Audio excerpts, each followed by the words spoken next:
Hello students, we have already discussed about the crop production management and crop variety improvement. Now we will be talking about crop protection. किससे protect करना है हमें crop को? Insect से protect करना है. There may be some unwanted plants growing around the field, weeds हो सकते हैं जो हमें रिमूव करने हैं, and the pathogens. So will start with the insects. The various types of insects are chewing insects, the sucking insects, the borers. What does the chewing insect do? They cut the leaves, they cut the stem, and for example the locust. And sucking insects would suck the cell sap or the nutrition from the plant. Example, bugs. Borers will bore into the fruit or into the stem and make holes into them like caterpillars. Weeds are the unwanted plants that grow along with the crop, and they compete not only for space, light, nutrition, so they should be removed.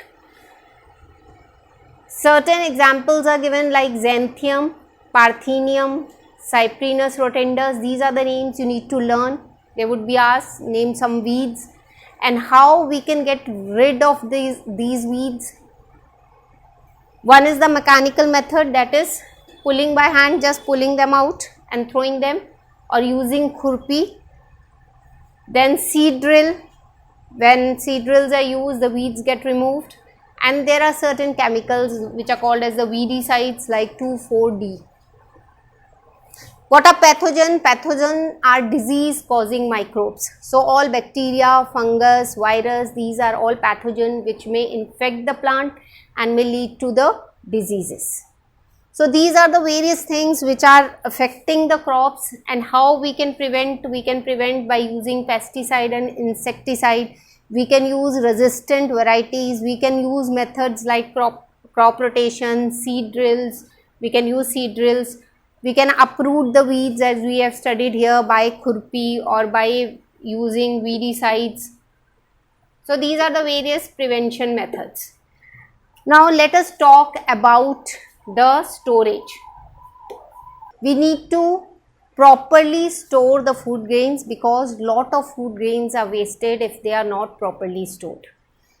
The food grains are affected by biotic factors and abiotic factors. Biotic factors like insects, rodent, birds, worms, these all may feed or destroy the food grains, like fungus may grow on the food grains. Abiotic, like moisture and temperature, may also harm the grains. If we do not store them properly, they may lead to poor germination, they may be discolored, they may not be proper to be sent to the market, that is poor marketability will be there, they would not be sold. So what we need to do is, we need to do certain practices before storing them. We should strictly clean them up, dry them. We should dry them in shade as well as in sun, and then fumigation, spraying fumes over them so that no microorganisms like bacteria, fungus grows on them, and then stored in the gunny bags or the jute bags, and on large scales they are stored in the silos. So children, we have done the portion related to the plant management. Now in the next lectures we would be dealing with the animal husbandry. Like, share, subscribe and keep on following और comment करते रहो. अगर कोई भी topic आपको समझ नहीं आ रहा है या आप कोई पर्टिकुलर टॉपिक पढ़ना चाहते हैं तो आप कमेंट सेक्शन में लिख सकते हैं.